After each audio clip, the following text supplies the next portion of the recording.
Do'stlar, 7-aprel sanasida ko'chatlarga dori sepish jarayoni boshlandi. Salqin havoda zakasnoy havo bo'lyapti mana.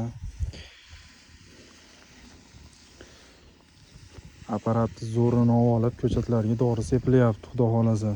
Shoptoli ko'chati bu boshlanishi. Hali yana shuncha ko'chatlar bor atrofda.